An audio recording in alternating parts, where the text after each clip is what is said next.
ದಕ್ಷಿಣ ಕನ್ನಡ ಜಿಲ್ಲೆಯ ನೂತನ ಬಿಜೆಪಿ ಅಧ್ಯಕ್ಷ ಸತೀಶ್ ಕುಂಪಲ ಅವರ ಪದಗ್ರಹಣ ಸಮಾರಂಭವು ನಗರದ ಹೊರವಲಯದ ಅಡ್ಯರ್ ಗಾರ್ಡನ್ನಲ್ಲಿ ನಡೆಯಿತು.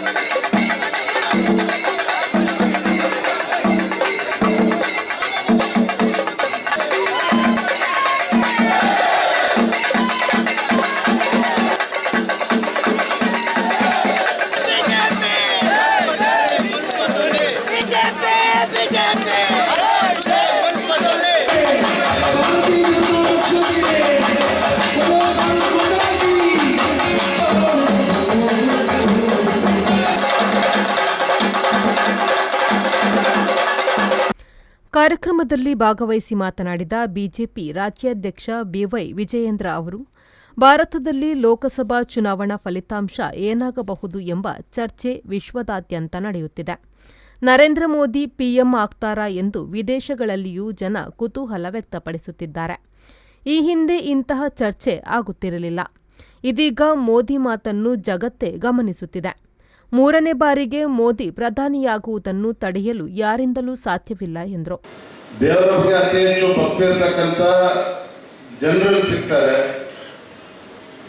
ರಾಜ್ಯದಲ್ಲಿ ಏನಾದರೂ ಅತಿ ಹೆಚ್ಚು ಪುತ್ರವನ್ನು ನೋಡ್ಕೊಂಡು ಹೋದ್ರೆ ಮತ್ತು ಮಂಗಳೂರಿಗೆ ಬರಬೇಕು, ದಕ್ಷಿಣ ಕನ್ನಡಕ್ಕೆ ಬರಬೇಕು. ಆದ್ರೆ ನನ್ಗೆ ಒಂದು ಪ್ರಶ್ನೆ ಕಾಡ್ತಾ ಇರ್ತಕ್ಕಂಥ, ನಿಮ್ಗೆ ಯಾರಿಗೂ ಸೆಟ್ಟೇ ಬರಲ್ವಾ ಅಂತ ಹೇಳಿ. ನೀವೆಲ್ಲರೂ ಕೂಡ ನಮ್ಮ ಜಿಲ್ಲೆಯ ಅಧ್ಯಕ್ಷರು, ನೀವೆಲ್ಲರೂ ಕೂಡ ಒಂದು ರೀತಿ ಸೌಮ್ಯ ಸ್ವಭಾವದವರು. ನಾನು ನಿನ್ನೆ ದಿನ ಗುಲ್ಬರ್ಗ ಬೀದರಲ್ಲಿ ಭರ್ಜರಿ ಭಾಷಣ ಬಿಗಿದು ನಮ್ಮ ಪಕ್ಷದ ಮುಖಂಡರು ಕೆಲವರಿಗೆ ಚಾಟಿ ಬೀಸ್ತಕ್ಕಂಥ ಕೆಲಸವನ್ನು ಕೂಡ ಮುಗಿಸ್ಕೊಂಡೇ ಅವತ್ತು ಮಂಗಳೂರಿಗೆ ಬಂದಿದ್ದೇನೆ. ಆದ್ರೆ ಇಲ್ಲಿ ಏನಾದ್ರು ಚಾಟಿ ಬೀಸೋಣ ಅಂತ ಹೇಳಿ ನಮ್ಮ ಎಲ್ಲರೂ ನೋಡಿದ್ರೆ ಎಲ್ಲರೂ ಪಾಪ ವ್ಯಕ್ತಿಗಳ ಥರನೇ ಕಾಣ್ತೀರ. ಅಲ್ಲಿ ಯಾರಿಗೂ ಭಯಂಗೂ ಇಲ್ಲ, ಜೋರಾಗಿ ಮಾತನಾಡೋದು ಇಲ್ಲ. ಲೋಕಸಭಾ ಚುನಾವಣೆನ ಎದುರು ನೋಡುತ್ತಾ ಇದ್ದಾರೆ. ಮತ್ತೆ ಭಾರತದಲ್ಲಿ ಮುಂದಿನ ಲೋಕಸಭಾ ಚುನಾವಣೆಯಲ್ಲಿ ಫಲಿತಾಂಶ ಏನಾಗಬಹುದು ಅಂತೇಳಿ ಕಳೆದ 5-6 ತಿಂಗಳುಗಳಿಂದ ಕೇವಲ ನಮ್ಮ ದೇಶದಷ್ಟೇ ಅಲ್ಲ, ಭಾರತದ ಗಡಿಯ ಆಚೆಯೂ ಕೂಡ ಹಲವಾರು ಚರ್ಚೆಗಳು ನಡೀತಾ ಇದೆ. ಏನಾಗ್ತದೆ ಮುಂದಿನ ಲೋಕಸಭಾ ಚುನಾವಣೆ? ಕೇಂದ್ರದಲ್ಲಿ ಮತ್ತೊಮ್ಮೆ ಭಾರತೀಯ ಜನತಾ ಪಾರ್ಟಿ ಅಧಿಕಾರಕ್ಕೆ ಬರ್ತದ, ನರೇಂದ್ರ ಮೋದಿಜಿಯವರು ಪ್ರಧಾನಮಂತ್ರಿ ಆಗ್ತಾರೆ ಅನ್ನುವ ಪ್ರಶ್ನೆ ಭಾರತ ಬಿಟ್ಟು ಹೊರದೇಶಗಳಲ್ಲೂ ಕೂಡ ಸಾಕಷ್ಟು ಚರ್ಚೆ ಆಗ್ತಾ ಇದೆ. ಹಿಂದೆ ಯಾವಾಗಲೂ ಕೂಡ ಭಾರತದ ಚುನಾವಣೆ ಆದರೆ ಯಾರು ಕೂಡ ತಲೆ ಕೆಡಿಸ್ಕೊಳ್ತಾ ಇರಲಿಲ್ಲ. ಈ ದೇಶದಲ್ಲಿ ಮುಂದೆ ಯಾರು ಪ್ರಧಾನಮಂತ್ರಿ ಆಗ್ತಾರೆ ಅಂತ ಹೇಳಿ ಯಾರು ಕೂಡ ತಲೆ ಕೆಡಿಸ್ಕೊಳ್ತಾ ಇರಲಿಲ್ಲ. ಆದ್ರೆ ಮೊದಲ ಬಾರಿಗೆ ಸ್ವಾತಂತ್ರ್ಯ ಬಂದ ನಂತರ ಮೊದಲ ಬಾರಿಗೆ ಭಾರತದಲ್ಲಿ ಚುನಾವಣೆ ನಡೀತದೆ. 2024ರಲ್ಲಿ ಏನಾಗ್ತದೆ ಚುನಾವಣಾ ಫಲಿತಾಂಶ ಅಂತ ಹೇಳಿ ಒಂದು ಉತ್ಸುಕತೆ ಎಲ್ಲ ದೇಶದಲ್ಲೂ ಕೂಡ, ದೇಶದ ಹೊರಗಡೆನೂ ಕೂಡ ಕಾಣ್ತಾ ಇದೆ. ಕಾರಣ ಏನಪ್ಪಾ ಅಂತ ಹೇಳಿದ್ರೆ, ಬಹುಶಃ ಸ್ವಾತಂತ್ರ್ಯ ಬಂದ ಮೇಲೆ ಮೊದಲ ಬಾರಿಗೆ ಜಗತ್ತಿನಲ್ಲಿರ್ತಕ್ಕಂಥ ಅಗ್ರಗಣ್ಯ ರಾಷ್ಟ್ರಗಳಿಗೂ ಕೂಡ ಈ ಜಗತ್ತಿಗೆ ಒಂದು ಜಗತ್ತನ್ನ ಮುನ್ನಡೆಸ್ಕೊಂಡು ಹೋಗ್ತಕ್ಕಂಥ ಶಕ್ತಿ, ಈ ಜಗತ್ತಿಗೆ ಒಂದು ಸ್ಪಷ್ಟ ದಾರಿಯನ್ನು ತೋರಿಸ್ತಕ್ಕಂಥ ಶಕ್ತಿ ಇವತ್ತು ಈ ಭೂಮಿಯ ಮೇಲೆ ಯಾರು ಇದ್ರೆ ಅದು ಹೆಮ್ಮೆಯ ಪ್ರಧಾನಮಂತ್ರಿ ನರೇಂದ್ರ ಮೋದಿಯವರಿಗೆ. ಇದು ನಾವು ಒಬ್ಬ ಭಾರತೀಯ ಜನತಾ ಪಾರ್ಟಿ ಕಾರ್ಯಕರ್ತನಾಗಿ ಅಥವಾ ಭಾರತೀಯ ಜನತಾ ಪಾರ್ಟಿ ಅಧ್ಯಕ್ಷನಿಗೆ ಮಾತನ್ನ ಹೇಳ್ತಾ ಇಲ್ಲ, ಇಡೀ ಜಗತ್ತಿನಲ್ಲಿ ಮಾತನಾಡ್ತಾ ಇದ್ದಾರೆ. ನರೇಂದ್ರ ಮೋದಿಜಿಯವರು ಏನ್ ಮಾತನಾಡ್ತಾರೆ? ನರೇಂದ್ರ ಮೋದಿಜಿಯವರು ಅಮೆರಿಕ ಹೋದ್ರೆ ಅಲ್ಲಿ ಏನ್ ಮಾತನಾಡ್ತಾರೆ? ನರೇಂದ್ರ ಮೋದಿಜಿಯವರು ಆಸ್ಟ್ರೇಲಿಯಾ ಹೋದ್ರೆ ಏನ್ ಮಾತನಾಡ್ತಾರೆ? ಇವತ್ತು ಅರಬ್ ದೇಶಗಳು ಹೋದ್ರು ಮೋದಿಯವರು ಏನ್ ಮಾತನಾಡ್ತಾರೆ ಅಂತೇಳಿ ಇಡೀ ಜಗತ್ತು ಇವತ್ತು ಗಮನಿಸ್ತಾ ಇದೆ. ಕಾರಣ ಏನಪ್ಪಾ ಅಂತ ಹೇಳಿದ್ರೆ, ಅಂದು ಏನು ಸ್ವಾಮಿ ವಿವೇಕಾನಂದರು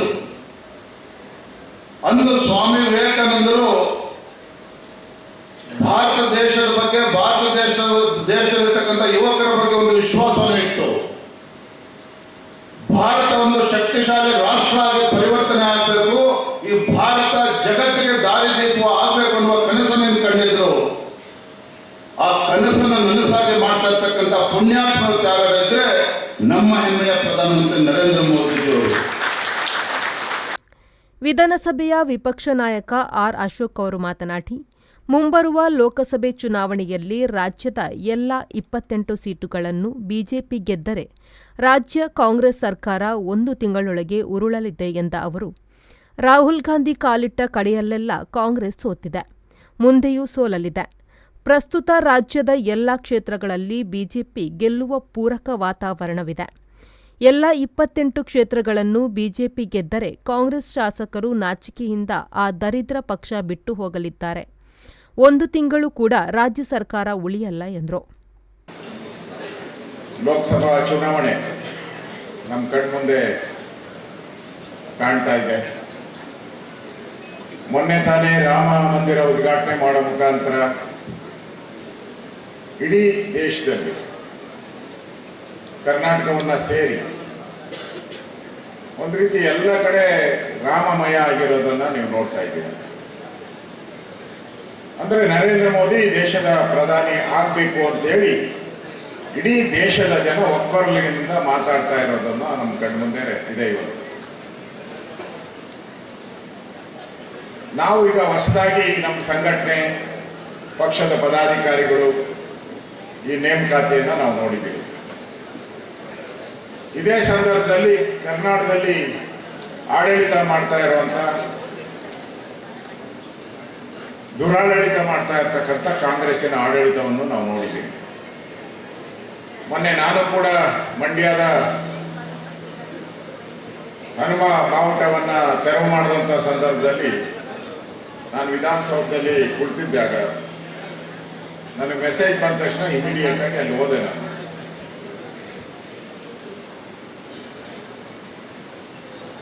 ಕಾಂಗ್ರೆಸ್ ಅವರು ಈ ಸಂದರ್ಭದಲ್ಲಿ ಆ ಮಂಡ್ಯದ ಒಂದು ಧ್ವಜವನ್ನ ತೆಗೆಯುವಂಥದ್ದು ಎಲ್ಲರಿಗೂ ಏನಿದೆ, ಕೆಲವು ಟಿವಿ ಮಾಧ್ಯಮ ಪತ್ರಿಕೆಯಲ್ಲೆಲ್ಲರೂ ಕೂಡ ಸಿದ್ದರಾಮಯ್ಯನವರು ಪದೇ ಪದೇ ತೋರಿಸ್ತಾ ಇದ್ದಾರೆ. ಹೋಮ್ ಮಿನಿಸ್ಟ್ರು ಪರಮೇಶ್ವರ್ ನೋಡಿ ನಮ್ಮ ಹತ್ರ ಸರ್ಟಿಫಿಕೇಟ್ ಇದೆ, ಅದು ಅಕ್ರಮ ಅಂತ. ನಮ್ಮ ತಲೆಯಲ್ಲೆಲ್ಲೋ ನಾನು ಮಾಧ್ಯಮದವ್ರು ಕೇಳಿದೆ, ಇಲ್ಲ ಸರ್ ಏನೋ ನಿಮ್ದೇನೋ ಸರಿ ಇಲ್ಲಲ್ಲ ಡಾಕ್ಯುಮೆಂಟು ಅಂತ. ನಾನು ಸ್ವತಃ ನೋಡಿದ್ದೀನಿ. ಅಲ್ಲಿ 2 ತಿಂಗಳ ಹಿಂದೆನೆ ಅಲ್ಲಿ ಧ್ವಜಾರೋಹಣ ಮಾಡೋಕ್ಕೆ, ಹನುಮನ ಧ್ವಜ ಮಾಡೋಕ್ಕೆ ಗ್ರಾಮ ಪಂಚಾಯಿತಿಯಲ್ಲಿ 24 ಜನರಲ್ಲಿ 20 ಜನ ಮೆಜಾರಿಟಿಯಾಗಿ ತೀರ್ಮಾನವನ್ನ ತೆಗೆದುಕೊಂಡು ಹನುಮ ಧ್ವಜವನ್ನ ಆರೈಕೆ ಮಾಡಿಕೊಟ್ಟಿದ್ದಾರೆ. ಮತ್ತೆ ಆ ಪೋಲ್ ಯಾರು? ಸಿದ್ದರಾಮಯ್ಯ ಹೇಳ್ತಾ ಇದ್ದಾರೆ ಸರ್ಕಾರದಲ್ಲ, ಸುತ್ತಮುತ್ತ ಇರುವಂತ 20 ಹಳ್ಳಿಗಳಲ್ಲಿ 100 ರೂಪಾಯಿ ಪ್ರತಿ ಮನೆಗೂ 100 ರೂಪಾಯಿ ಕಲೆಕ್ಟ್ ಮಾಡಿ ಸುಮಾರು 6 ಲಕ್ಷ ರೂಪಾಯಿ ತಗೊಂಡು ಆ ಪೋಲನ್ನ 108 ಅಡಿ ಪೋಲ್. ಅದು ಒಂದೇ ದಿನ ತಂದು ನಿಲ್ಸ್ಬಿಡಕ್ಕಾಗುತ್ತಾ? 1 ತಿಂಗಳು ಕೆಲಸ ಮಾಡಿದ್ದಾರೆ ಅಲ್ಲಿ. ಆ ಕಾಂಕ್ರೀಟು ಫಿಟ್ ಮಾಡೋದು ಎಲ್ಲ ಮಾಡಿದ್ಮೇಲೆ 1 ತಿಂಗಳು ಅಲ್ಲಿ ಹನುಮ ಧ್ವಜವನ್ನ ಹಾರಾಟ ಮಾಡಿದ್ದಾರೆ. ಹನುಮ ಧ್ವಜವನ್ನು ಮೊನ್ನೆ ಜನವರಿ 26 ಅಲ್ಲಿನ ಪದ್ಧತಿ ಏನು ಅಂತ ಹೇಳಿದ್ರೆ, ಜನವರಿ 26 ಬಂದಾಗ ರಾಷ್ಟ್ರ ಧ್ವಜ ಹಾರಿಸ್ತಾರೆ, ಕನ್ನಡ ರಾಜ್ಯೋತ್ಸವ ಬಂದಾಗ ಕನ್ನಡ ಧ್ವಜ. ಉಳಿದಂತೆ ಎಲ್ಲರೂ ಕೂಡ 363 ದಿನ 63 ದಿನ ಹನುಮಾನ ಧ್ವಜ ಹಾರಾಟ ಮಾಡ್ತಾರೆ. ಅದು ಎಲ್ಲಿದೆ?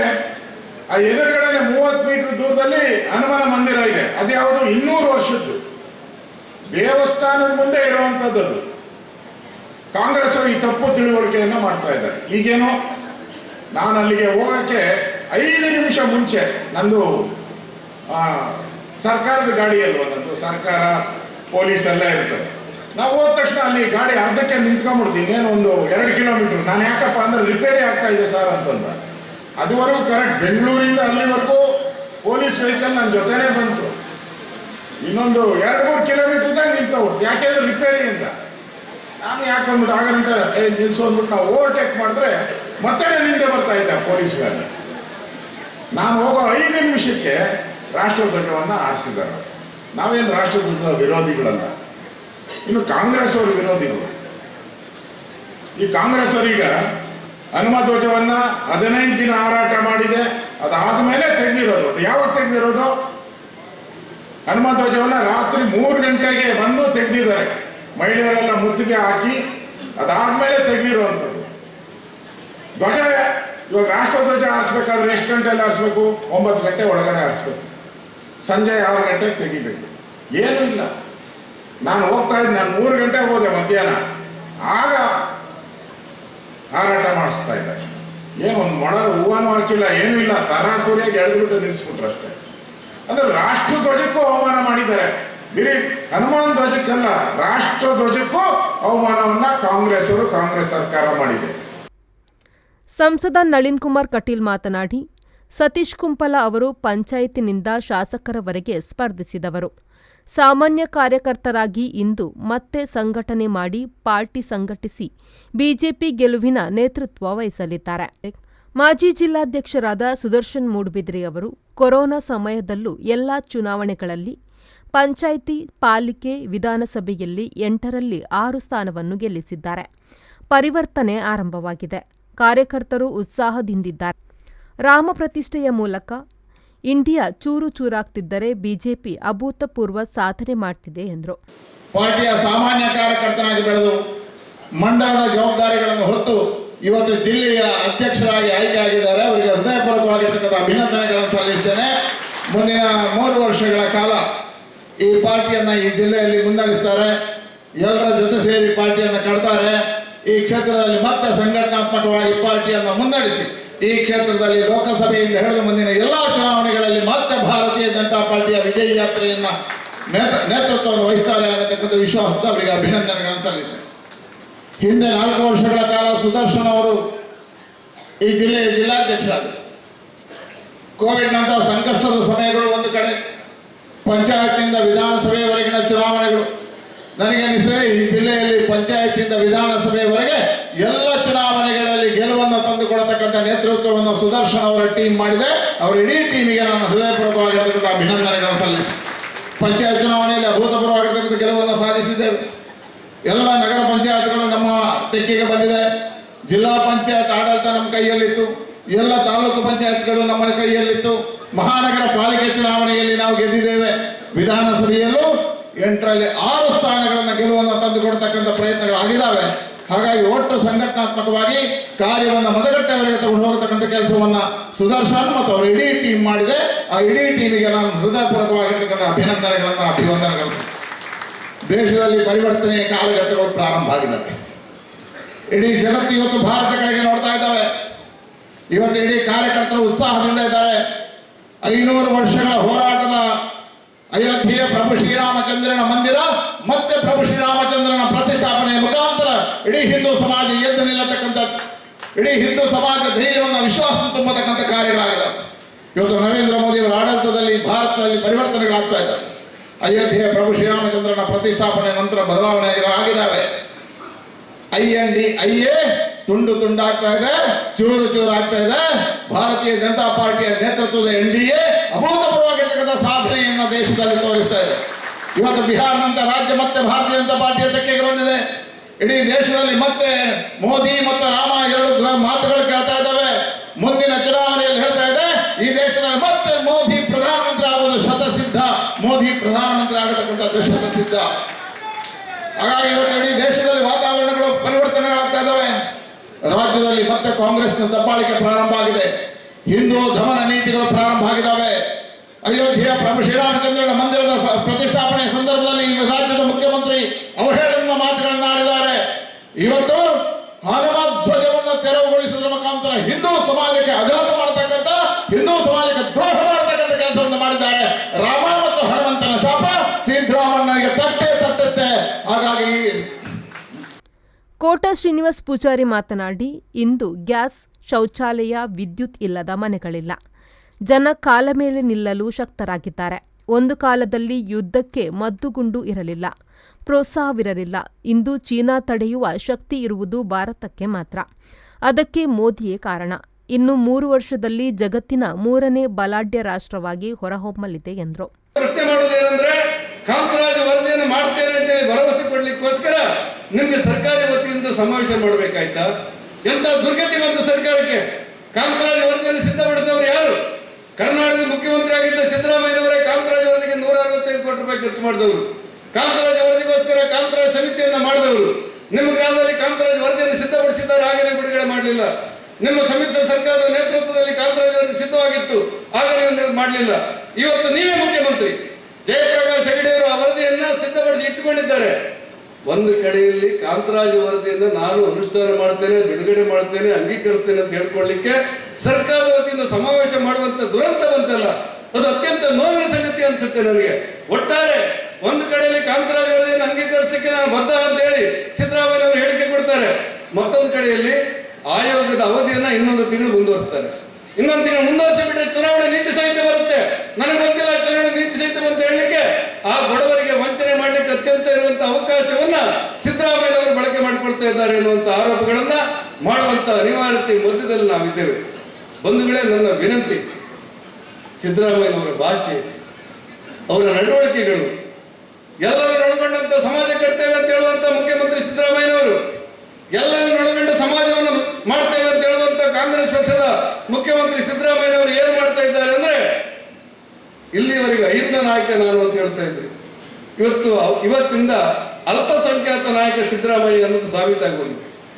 ಒಂದು ಕಾಲದಲ್ಲಿ ಬಡವರು, ದುರ್ಬಲರು, ದುರಿತಿದ್ದವರು, ಪರಿಶಾತಿ, ಪರಿಷ್ಠ ಪಂಗಡ, ಹಿಂದುಳಿದ ವರ್ಗದ ನಾಯಕ ನಾನು ಅಂತ ಹೇಳ್ತಾ ಇರುವಂತ ಸಿದ್ದರಾಮಯ್ಯನವರಿಗೆ ಇವತ್ತು ಅನಿವಾರ್ಯವಾಗಿ ನಾನು ಅಹಿಂದ ನಾಯಕ ಅಲ್ಲ, ಅಲ್ಪಸಂಖ್ಯಾತರ ನಾಯಕ ಅನ್ನುವಂತ ಮಟ್ಟಕ್ಕೆ ಅವರು ಮುಟ್ಟಿಬಿಟ್ಟಿದ್ದಾರೆ. ಅಲ್ಪಸಂಖ್ಯಾತರಿಗೆ 10,000 ಕೋಟಿ ಕೊಡ್ತೇನೆ ಅಂತ ಹೇಳಿದಾಗ ನಾವು ಹೇಳಿದೆವು 10 ಅಂದರೆ 20 ಕೋಟಿ ಸರ್ಕಾರಿ ದುಡ್ಡು ನಮಗೆ. ಆಗ ಅದೇ ಸಂದರ್ಭದಲ್ಲಿ ಪರಿಶಿಷ್ಟ ಜಾತಿಗೆ ಮೀಸಲಿರಿಸಿದಂತ 11,500 ಕೋಟಿ ರೂಪಾಯಿಯನ್ನ ಗ್ಯಾರಂಟಿ ವಿನಿಯೋಗ ಮಾಡಿದ್ರಲ್ಲ, ಯಾವ ನ್ಯಾಯ ನಿಮ್ಗೆ? ಗ್ಯಾರಂಟಿ ವಿನಿಯೋಗ ಮಾಡಿದ್ರಿ. ನಾನು ಮತ್ತೆ ಮತ್ತೆ ಹೇಳ್ತೇನೆ, ಕರ್ನಾಟಕ ರಾಜ್ಯದಲ್ಲಿ ಭಾರತೀಯ ಜನತಾ ಪಕ್ಷ ಸೇರಿದಂತೆ ಎಲ್ಲ ರಾಜಕೀಯ ಪಕ್ಷಗಳು ಕೂಡ ತಮ್ಮ ಅಧಿಕಾರದ ಅವಧಿಯಲ್ಲಿ ಪರಿಶಿಷ್ಟ ಜಾತಿ, ಪರಿಶಿಷ್ಟ ಪಂಗಡಕ್ಕೆ ಮೀಸಲಿಟ್ಟಿರುವಂತಹ ಹಣದಲ್ಲಿ 11,500 ಕೋಟಿಯನ್ನು ಗ್ಯಾರಂಟಿಗೆ ಉಪಯೋಗ ಮಾಡಿದಂತ ಯಾವುದಾದ್ರೂ ಕೆಟ್ಟ ಸರ್ಕಾರ ಇದ್ರೆ ಅದು ಸಿದ್ದರಾಮಯ್ಯ ಸರ್ಕಾರ ಅಲ್ಲ ಅಂತ ಹೇಳಿ ನೋಡೋಣ. ನೂತನ ಜಿಲ್ಲಾಧ್ಯಕ್ಷ ಸತೀಶ್ ಕುಂಪಲ ಮಾತನಾಡಿ, ಈ ಜವಾಬ್ದಾರಿಯನ್ನು ಸಮರ್ಥವಾಗಿ ನಿಭಾಯಿಸುವ ಪ್ರಯತ್ನ ಮಾಡುತ್ತೇನೆ. ಕಾರ್ಯಕರ್ತರನ್ನು ಜೊತೆಗೆ ತೆಗೆದುಕೊಂಡು ಹೋಗುವ ಕೆಲಸ ಮಾಡುತ್ತೇನೆ. ಹೆಚ್ಚು ಮಾತಾಡುವುದಕ್ಕಿಂತ ಹೆಚ್ಚು ಕೆಲಸ ಮಾಡಲು ಪ್ರಯತ್ನ ಮಾಡಲಿದ್ದೇನೆ. ಕಾರ್ಯಕರ್ತರ ನೋವು, ಭಾವನೆ ಗೊತ್ತಿದೆ. ಯಾರ ಮನಸ್ಸನ್ನು ನೋಯಿಸುವ ಕೆಲಸ ಮಾಡಲ್ಲ ಎಂದರು.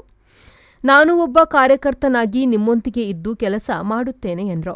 ಕಾರ್ಯದರ್ಶಿಯಾಗಿ ಬಂದದ್ದು, ಆದರೆ ಪ್ರಥಮ ಬಾರಿಗೆ ಈ ಸಲ ನನ್ನನ್ನು ಜಿಲ್ಲೆಯ ಅಧ್ಯಕ್ಷನಾಗಿ ನಮ್ಮ ರಾಜ್ಯದ ಮಾಡಿದೆ. ಈ ಮಾತನ್ನ ಯಾಕೆ ಹೇಳಿದೆ ಅಂದ್ರೆ, ನನ್ನ ಅನುಭವ, ಈ ಕಾರ್ಯದರ್ಶಿಯಾಗಿ ಕೆಲಸ ಮಾಡಿದಂತ ಅನುಭವ. ಆದ್ರಿಂದ ಈ 4 ವರ್ಷಗಳ ಕಾಲ ಚಟುವಟಿಕೆಯನ್ನ ತಕೊಂಡು ಹೋಗ್ಲಿಕ್ಕೆ ಎಷ್ಟು ಕಷ್ಟ ಇದೆ, ಯಾವ ನೋವಿದೆ, ಹೇಗೆ ತಕೊಂಡು ಹೋಗ್ಬೇಕು, ಎಲ್ಲ ಮಾನಸಿಕತೆ ನಮ್ಗೆ ಗೊತ್ತಿದೆ. ಬಾರಿ ಒಳ್ಳೆಯ ಕೆಲಸ ಮಾಡಿದ್ದಾರೆ. ಎಲ್ಲ ನಳಿನನ್ನ ಹೇಳಿದಾಗೆ ಎಲ್ಲ ಚುನಾವಣೆ ಬಂದದನ್ನ ಸಮರ್ಥವಾಗಿ ಎದುರಿಸಿದ್ದಾರೆ. ಎಲ್ಲ ಚುನಾವಣೆಯಲ್ಲಿ ನಾವು ಗೆದ್ದಿದ್ದೇವೆ. ಇಡೀ ರಾಜ್ಯದಲ್ಲಿ ತೊಂದರೆ ಆದರೂ ಕೂಡ ನಮ್ಮ ಕರ್ನಾಟಕದ ದಕ್ಷಿಣ ಕನ್ನಡದಲ್ಲಿ ನಾನು ಸೋತರೂ ಪರವಾಗಿಲ್ಲ, ಬಾಕಿ 6 ಜನ ಗೆದ್ದಿದ್ದಾರೆ. ದಕ್ಷಿಣ ಕನ್ನಡ ಜಿಲ್ಲೆಯಲ್ಲಿ ಗೆದ್ದಿದ್ದಾರೆ. ನಾನು ಗೆಲ್ಲುವಂತ ಕ್ಷೇತ್ರದಲ್ಲಿ ಇಂಥದ್ದಲ್ಲ, ಮತ್ತೆ ಗೆಲ್ಲುವಂತ ಭರವಸೆಯ ಮುಂದಿನ ದಿನಗಳಲ್ಲಿ ಏನಾದರೂ ಗೆಲ್ಲುವಂತ ಭರವಸೆಯ ವ್ಯಕ್ತಪಡಿಸುತ್ತಾ ಅದನ್ನು ಗೆಲ್ಲೇಬೇಕು ಎನ್ನುವ ಒಂದು ಸಂಕಲ್ಪದೊಂದಿಗೆ ನಾನು ಕೆಲಸ ಮಾಡ್ತೇನೆ. ಆದ್ರೆ ಅಲ್ಲಿ ನಾನೇ ಹೋಗಿ ನಿಲ್ತೇನೆ ಎನ್ನುವ ಒಂದು ತಲೆಯಲ್ಲಿ ಇಟ್ಟುಕೊಂಡು ಕೆಲಸ ಖಂಡಿತ ಮಾಡುವುದಿಲ್ಲ. ಯಾರು ಕಾರ್ಯಕರ್ತರು ನಿಂತರು ಆ ಉಳ್ಳಾಲ ಕ್ಷೇತ್ರದಲ್ಲಿ ಗೆಲ್ಲುವ ರೀತಿಯಲ್ಲಿ ನಾನು ಜಿಲ್ಲಾಧ್ಯಕ್ಷನಾಗಿ ಕೆಲಸ ಖಂಡಿತ ಮಾಡ್ತೇನೆ. ನಾನು ಮೊನ್ನೆ ಜವಾಬ್ದಾರಿ ಕೊಡುವಾಗ ಸಹ ನಾನು ಹೇಳಿದ್ದೇನೆ, ನನಗೆ ಒಂದು ಸಲ MLA ಓಟಿಗೆ ನಿಲ್ಲಬೇಕು ಅಂತ ಭಾರಿ ಆಸೆ ಇತ್ತು. ಯಾಕೆಂದ್ರೆ ತುಂಬಾ ವರ್ಷದಿಂದ ನಮ್ಮ ಕ್ಷೇತ್ರದಲ್ಲಿ ಒಂದು ಶಾಶ್ವತವಾದ ಕುಡಿಯುವ ನೀರಿನ ವ್ಯವಸ್ಥೆಯನ್ನು ಕೂಡ ನಮ್ಮ ಶಾಸಕರಿಗೆ ಮಾಡಲಿಕ್ಕೆ ಸಾಧ್ಯ ಆಗಲಿಲ್ಲ. ಸಾಕಷ್ಟು ಅಭಿವೃದ್ಧಿ ಕೆಲಸ ಮಾಡಲಿಕ್ಕೆ ಅತ್ಯಂತ ಒಳ್ಳೆಯ ಅವಕಾಶ ಇತ್ತಂತ 30-40 ವರ್ಷ ಅವರು ತಂದೆ ಮತ್ತು ಮಗ ಇದ್ದಂತ ಒಂದು ಕ್ಷೇತ್ರದಲ್ಲಿ ಒಂದು ಸಲ ಜಯರಾಮ್ ಶೆಟ್ಟು MLA ಆದಂತ ಸಂದರ್ಭದಲ್ಲಿ ಅವರು ಇಡೀ ಮಾಡಿದಂತ ಕೆಲಸ ಕಾರ್ಯ ಇವರು 40 ವರ್ಷ ಮಾಡಲಿಕ್ಕೆ ಸಾಧ್ಯ ಆಗದನ್ನು 5 ವರ್ಷದಲ್ಲಿ ಮಾಡಿ ತೋರಿಸಿದ್ದಾರೆ. ಎಲ್ಲ ಗ್ರಾಮ ಪಂಚಾಯತ್ ಮೆಂಬರ್ ಅಂದ್ರೆ ಎಲ್ಲರ ಮನಸ್ಸಲ್ಲಿ ಇರುವುದು ರೋಡ್ ಬೇಕು, ನೀರು ಬೇಕು, ಅಥವಾ ಮೋರಿ ಬೇಕು, ಇಂಥದೇ ಇರುವುದು. ಆದ್ರೆ ಒಂದು ಜಿಲ್ಲಾ ಪಂಚಾಯತ್ ಅಥವಾ ಒಂದು MLA ಅಥವಾ ಒಂದು ಗ್ರಾಮ ಪಂಚಾಯತ್ ಸದಸ್ಯನಿಗೆ ಸಾಕಷ್ಟು ಸರ್ಕಾರದ ಬೇರೆ ಬೇರೆ ಯೋಜನೆ ಇದೆ. ನಾನು ಯಾಕೆ ಹೇಳುದಂದ್ರೆ, ಇವತ್ತು ನಾವು ಆ ಭಾರತ ವಿಕಸಿತ ಭಾರತ ಎನ್ನುವ ಕಾರ್ಯಕ್ರಮವನ್ನು ಅದನ್ನೇ ಮಾಡುದು, ಗ್ರಾಮ ಚಲೋ ಕಾರ್ಯಕ್ರಮ ಅದನ್ನೇ ಮಾಡುದು. ಯಾಕೆಂದ್ರೆ ಒಂದೇ ಕಾರ್ಯಕ್ರಮ ಅಲ್ಲ, ಬೇಕಾದಷ್ಟು ಇನ್ಶೂರೆನ್ಸ್ ಯೋಜನೆ ಇದೆ, ಅಂಗವಿಕಲರಿಗೆ ಯೋಜನೆ ಇದೆ, ಬೇರೆ ಬೇರೆ ರೀತಿಯ ಸರ್ಕಾರದ ಜಿಲ್ಲೆಯ 35 ಅಧಿಕಾರಿಗಳನ್ನ ಪ್ರತ್ಯೇಕ ಆಗಿ ನೋಡಲ್ ಅಧಿಕಾರಿಗಳನ್ನ ಮಾಡಿ ಈ ಎಲ್ಲ ಕಾರ್ಯಕ್ರಮವನ್ನು 2 ಜನರಿಗೆ ವೈಯಕ್ತಿಕ ಬೆನಿಫಿಷರಿಗೆ ತುಂಬಾ ಈ ರೀತಿಯ ಪ್ರಯೋಜನ ಎಲ್ಲರಿಗೂ ಸಿಗುವಂತ ಒಂದು ಕಾರ್ಯಕ್ರಮ. ಆ ಕಾರಣಕ್ಕೋಸ್ಕರ ಇವತ್ತು ಭಾರಿ ಒಳ್ಳೆಯ ರೀತಿಯ ಒಂದು ಕಾರ್ಯಕ್ರಮ ಆಗಿದೆ. ನನ್ನನ್ನು ಕೆಲವು ಸಲ ನಾನು ನನ್ನ ರಾಜ್ಯಕ್ಕೆ ಮುಗಿದೇ ಹೋಯ್ತು ಅಂತ ತಿಳ್ಕೊಂಡಿದ್ದೆ, ನನ್ನ ಸಾರ್ವಜನಿಕ ಜೀವನ ಮುಗಿದೇ ಹೋಯ್ತು ಅಂತ ತಿಳ್ಕೊಂಡಿದ್ದೆ. ಅಷ್ಟು ನನ್ನ ಜೀವನದಲ್ಲಿ ಕಷ್ಟ ಬಂದಿತ್ತು. ನಾನು ಓದೆ ಅಂತ ತಿಳ್ಕೊಂಡಿದ್ದೆ, ಮೊನ್ನೆ ಆಗಿ ಹೋಗಿದೆ ಅಂತ ತಿಳ್ಕೊಂಡೆ. ಮತ್ತೆ ನನಗೆ ರಾಜಕೀಯ ಜೀವನವನ್ನ ರಾಷ್ಟ್ರೀಯ ಸ್ವಯಂ ಸೇವಕ ಸಂಘದ ಹಿರಿಯರು ನನಗೆ ಧೈರ್ಯ ತುಂಬಿ, ಏನು ಹೆದರಬೇಡ, ನೀನು ನಿನ್ನೊಟ್ಟಿಗೆ ನಾವಿದ್ದೇವೆ ಮಾರೆ, ಯಾವ ಸಂದರ್ಭದಲ್ಲಿ ಕೂಡ ಧೈರ್ಯ ಕಳ್ಕೊಳ್ಬೇಡ ಅಂತ ನಮ್ಮ ಸಂಸದರು, ನಮ್ಮ ಎಲ್ಲ ಹಿರಿಯರು ಕೂಡ, ವಿಶೇಷವಾಗಿ ಕೋಟಾ ಶ್ರೀನಿವಾಸ ಪೂಜಾರು ಅವರು ನನ್ನನ್ನು ಒಂದು ಸಲ ಕರೆದು ನನ್ನನ್ನು ಬೆನ್ನು ತಟ್ಟಿ, ಹೆದರಬೇಡ, ನೀನು ಹೆದರುವಂತ ಅವಶ್ಯಕತೆ ಇಲ್ಲ, ನಾವೆಲ್ಲ ಗಟ್ಟಿಯಾಗಿ ನಿನ್ನೊಟ್ಟಿಗೆ ಇದ್ದೇವೆ, ಈ ರಾಜಕೀಯ ಸೀಟಿಗೋಸ್ಕರ ಅಲ್ಲ, ವೈಯಕ್ತಿಕ ಬದುಕಿಗೋಸ್ಕರ ಒಟ್ಟಿಗೆ ಹೋಗುವ, ನೀನು ತಲೆಬಿಸಿ ಮಾಡಬೇಡ ಅಂತ ಹೇಳಿದ್ರು. ನಾನು ಮತ್ತೆ ನನ್ನ ದೇವರು ವಾಪಸ್ ಶ್ರೀಕೃಷ್ಣ ಪರಮಾತ್ಮ ತಲೆ ಎತ್ತಿ ನಿಲ್ಲುವಂತೆ ನನ್ನನ್ನು ಮಾಡಿದ್ದಾರೆ. ಆದ್ರಿಂದ ಕಷ್ಟ ಎನ್ನುವುದು, ಕಷ್ಟ ಮತ್ತು ಕಾರ್ಯಕರ್ತನ ನೋವು, ಕಾರ್ಯಕರ್ತನ ಭಾವನೆ ನನಗೆ 100% ಗೊತ್ತಿದೆ.